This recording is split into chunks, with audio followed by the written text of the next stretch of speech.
एक होना चाहिए। आप बताइए, बांग्लादेश में आज पूरे देश को होना चाहिए, अभी भी उस सवाल का जवाब नहीं दे रहे हैं। पूरे देश को एक साथ होना चाहिए। घटना को देख के राहुल गांधी ने क्यों नहीं बांग्लादेश पर एक बयान दिया, क्यों नहीं बोला?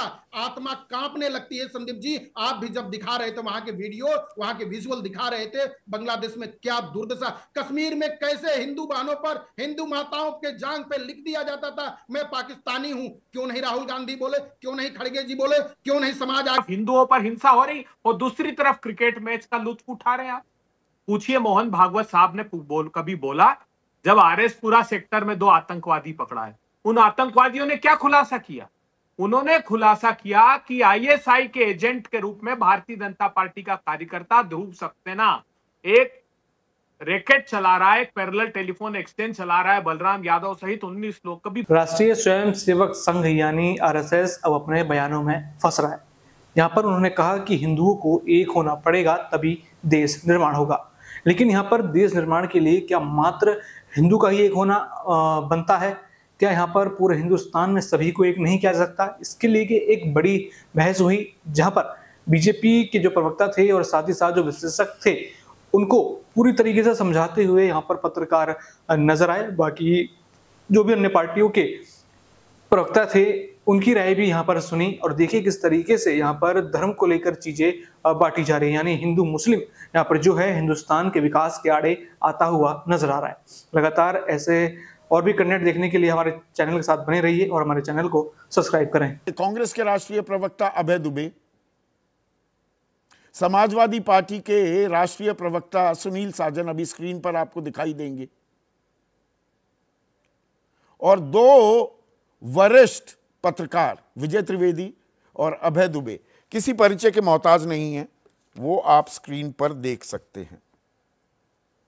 तो हिंदुओं को एकजुट रहने की जरूरत, ये नसीहत दी जा रही है सरसंघ चालक द्वारा। सौरभ, हिंदुओं को एकजुट रहने की जरूरत या देश को एकजुट रहना है? देश नहीं बंटना चाहिए।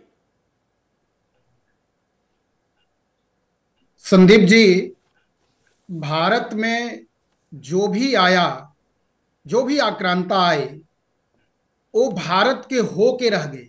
भारत के धन वैभव को तो लूटे, लेकिन वो भारत के हो के रह गए। यह भारत की संस्कृति है।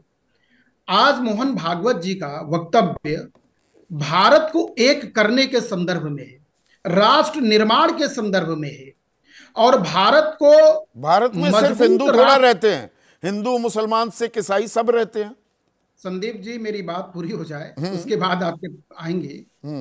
तो आज मोहन भागवत जी का यह वक्तव्य आम नागरिक को भारत बोध, भारत भारतीयता, राष्ट्र राष्ट्रीयता ऐसे भाव की बात के लिए था है, न कि यह है कि मुसलमान के लिए संदर्भ में बोला गया।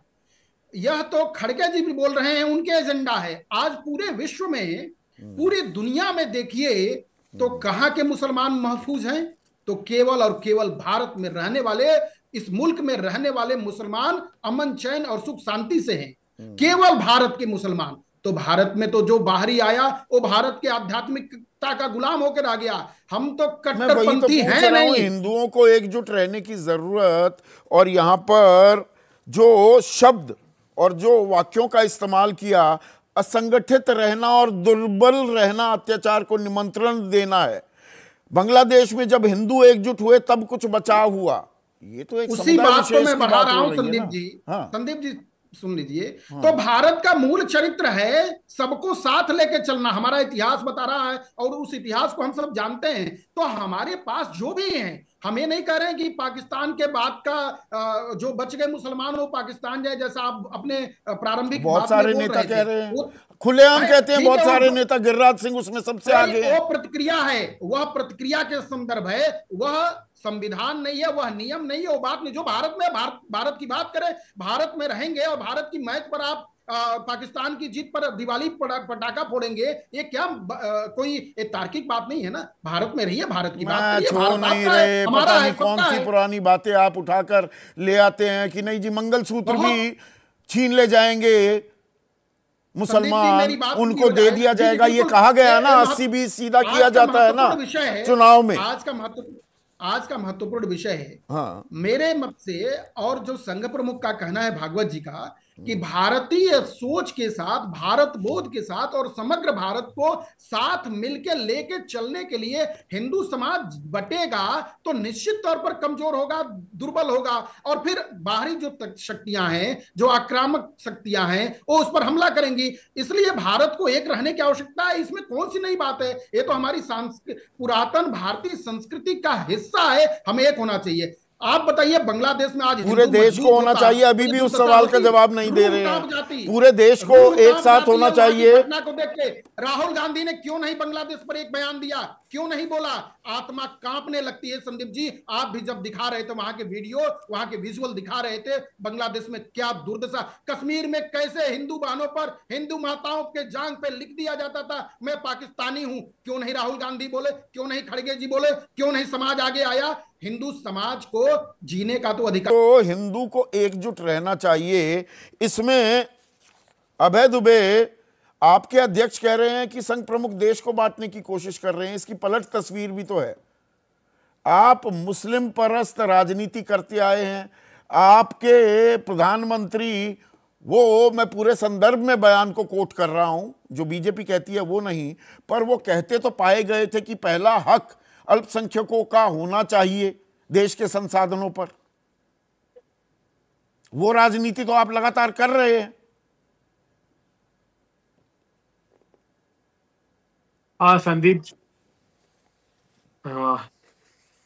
संदीप जी, राष्ट्रीय स्वयंसेवक संघ के प्रमुख और भारतीय जनता पार्टी के प्रमुखों की जब भी आप भाषण सुनेंगे, एक ही स्वर में बात करते हैं। आपने जिक्र किया पाकिस्तान चले जाइए। कौन जा रहा है पाकिस्तान? जयशंकर जा रहे हैं एससीओ में, शंघाई कोऑपरेशन ऑर्गेनाइजेशन में। चीन आया था कश्मीर, हमने G20 किया तो चीन ने क्या किया? कहा कि विवादित स्थान पर हम नहीं आएंगे, लेकिन हम बड़ी बेशर्मी से उसकी हाँ में हाँ मिलाते हैं। बांग्लादेश की हिंसा का जिक्र करेंगे मोहन भागवत साहब। अमित शाह साहब के बेटे को समझाया कभी कि एक तरफ हिंदुओं पर हिंसा हो रही और दूसरी तरफ क्रिकेट मैच का लुत्फ उठा रहे हैं आप? पूछिए मोहन भागवत साहब ने कभी बोला जब आरएसपुरा सेक्टर में 2 आतंकवादी पकड़ा है, उन आतंकवादियों ने क्या खुलासा किया? उन्होंने खुलासा किया कि आईएसआई के एजेंट के रूप में भारतीय जनता पार्टी का कार्यकर्ता ध्रुव सक्सेना एक रैकेट चला रहा है, एक पैरेलल टेलीफोन एक्सचेंज चला रहा है, बलराम यादव सहित 19 लोग। कभी बोला उन्होंने? प्रदीप कुरुलकर जिस पर आरोप है कि राष्ट्रीय स्वयंसेवक संघ से जुड़े हैं, जो डीआरडीओ में काम करते हैं, जो पाकिस्तान को सूचना भेजते हैं, कभी मोहन भागवत साहब ने बोला? कभी मोहन भागवत साहब ने पूछा मोदी जी से कि आपने तारिक अहमद मीर पाकिस्तान से हथियार सप्लाई करता था, उसको कश्मीर से विधानसभा का चुनाव लड़ाया मोदी जी? सैफुल्लाह फारूक पंडितों का हत्यारा, उसको आपने लोकल बॉडी का इलेक्शन लड़ाया? तालिब हुसैन जो अमित शाह साहब का मंच साझा करता है आतंकवादी, कभी एक बार सवाल खड़ा किया मोहन भागवत जी ने? अरे ये छद्म राष्ट्रवाद है और छद्म हिंदुत्ववाद है। आप भी तो अभी मेरे मूल सवाल का आपने जवाब नहीं दिया। आप छद्म धर्मनिरपेक्षवाद करते आए, एक गुट को तो जोड़ लिया अपने साथ, मुसलमानों को, हिंदुओं को बांट दो, और जात पात की राजनीति, और इसीलिए जातिगत जनगणना के मुद्दे पर आप लगातार पीछे पड़े हुए हैं कि हिंदू लामबंद ना हो, मुस्लिम उधर हो जाए। यही तो बात बीजेपी कह रही है कि इससे बचना होगा, देश कमजोर होता है इससे। की भूख क्या दो रही है? आप एक पक्ष की बात करते हैं, दूसरा पक्ष दूसरी बात करता है। पर यहां तो आतंकी, तेरा आतंकी, मेरा आतंकी तक भी नौबत आ गई है कि वाजपेयी कभी सोचा था कि प्रधानमंत्री वो कह रहे हैं ये तो अर्बन नक्सल है, और अब विपक्ष कह रहा है कि आपकी पार्टी टेररिस्ट है। संदीप जी, 3 बयान आए हैं। एक आया, मतलब आतंकी एक दूसरे को कहा जा रहा है, उसी पे आ रहे हैं। 3 बयान है। एक है मोहन भागवत साहब का बयान, जो पूरा संदर्भ में पढ़ा जाए तो बड़ा सभ्य है, तो कनेक्टेड करने वाली बात कर रहे हैं। उसमें कहीं एक ही समुदाय को, पर उसको भी आऊंगा, समुदाय पे भी। दूसरा बयान है खड़गे साहब का, आपने पढ़ा नहीं शायद बयान, वो पढ़ के सुना दूं मैं। Progressive people are being called urban Naxal, ये पीएम ने कहा। ये तीसरा बयान, चौथा बयान है। This is PM Modi's habit His party BJP itself is a terrorist party. मैंने यही तो उसी का तो हिंदी तो तर्जुमा इसको ये किया। माफी मांगे ना पहले। टेररिस्ट पार्टी है बीजेपी जो सत्ता में है। राहुल गांधी को ये टेररिस्ट नंबर 1 कहते हैं, केंद्रीय मंत्री, यूपी सरकार के मंत्री के सारी टेररिस्ट पार्टी को नंबर आप 1 टेररिस्ट कहते कह हैं। दोगे सारी अच्छा, पार्टी। अब यहाँ सारी पार्टी और एक व्यक्ति पहले की बात हो अभय जाती दुबे है। को माफी मांगनी चाहिए इस बात पे अच्छा, सार्वजनिक अब रूप पहले से। कौन माफी मांगे? कांग्रेस कैसे पूरे की पूरी पार्टी को कह देगी टेररिस्ट है? कौन है खड़गे साहब? राज्यसभा में लीडर हैं और कांग्रेस के पार्टी के प्रेसिडेंट हैं। इतनी गैर जिम्मेवार बात करेंगे, पूरी पार्टी को लपेट देंगे कि टेररिस्ट है। तो पूरी पार्टी को कांग्रेस को लपेटा जाता है, अब देश का आइए, बेड़ा गर्क कर दिया, भ्रष्टाचारी है, देश को बांट दिया। ये सब बराबर की शब्दावली है क्या? अच्छा, आतंकवादी कह देंगे पूरी पार्टी को। और बड़ा वहां पर सीरियस उनके सबसे ऑब्जेक्शन बड़े नेता को टेररिस्ट नंबर 1 कह देंगे, जिसके पिता अगर और आप दादी अगर आप आतंकी हमले एक में सेकंड, मारे गए। उनके पिता दादी ने सेक्रीफाइस किया, उसमें कहीं कोई दो राय नहीं। हाँ। लेकिन अगर आप जाके पुन्नू से मिलोगे, ऑफिशियली मिलोगे, तो क्या कहा जाएगा? अच्छा, अब तीसरा एक और बयान रह गया, वो छोड़ दिया आपने। ओवैसी साहब नवाज शरीफ से मिलेंगे, बिरयानी खाएंगे, तब क्या कहा जाएगा? वही वाह, वही नवाज शरीफ की, एक देश के प्राइम मिनिस्टर अगर एक से मिल रहा है तो उसको आप इशू बना देंगे। आतंकवादी से मिलना इशू तो हो सकता है, लेकिन प्राइम मिनिस्टर तो मिलेंगे ना। एक बयान आप भूल गए, ओवैसी साहब का बयान। उन्होंने तो बड़ा भारी वो ललकार दिया पूरी तरीके, और पूरी तरीके से भड़काऊ भाषण दिया। एक नहीं रहोगे तो लड़ोगे कैसे? ये क्या भाषा है? मतलब मोहन भागवत जी ने क्या कहा है ऐसा बात जिसको हम इसको कांग्रेसी ये कह कि एक नहीं रहोगे तो लड़ोगे कैसे? हाँ, तो ये तो उकसा रहे ना, क्या ये फाइट? तो मोहन भागवत क्या कह रहे हैं? उन्होंने सेल्फ डिफेंस की बात की। देखिए, अच्छा, ओहो, वहां फाइट, यहाँ सेल्फ डिफेंस। नहीं, अब भाषा सुनिए ना, पूरी भाषा। इसीलिए मैंने सभ्य भाषा का प्रयोग वर्ड यूज किया। और मोदी जी ने ये बात पहले भी कही हुई है, माफ करना, पार्लियामेंट में बकायदा कही है, फरवरी 2022 में। मोहन भागवत के संबोधन की थोड़ी सी डिटेलिंग तफसील और दे दूं? बताइए।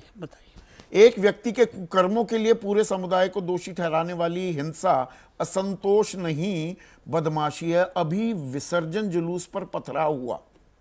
ऐसा क्यों हुआ? ऐसे में पुलिस को आकर स्थिति संभालनी चाहिए, लेकिन जब तक पुलिस नहीं आती तब तक समाज को इसके लिए खड़ा होना होगा और मजबूत होना होगा। किसी को भी धमकाया नहीं जाना चाहिए। पुलिस के आने तक अपनी जीवन की रक्षा करना हमारा कर्तव्य है, करना पड़ेगा। अच्छा, वहां वो ललकार रहे ये सेल्फ डिफेंस, ये नहीं कि कानून अपने हाथ में लेने के लिए न्योता दे रहे हैं। आप विवेचना करें तो बैलेंस विवेचना करें। अच्छा, ये बड़ा साफ दिख रहा है कि उकसाया जा रहा है, ललकारा जा रहा है, और एक तरफ आदमी कह रहा है भाई तैयार रहिए सेल्फ डिफेंस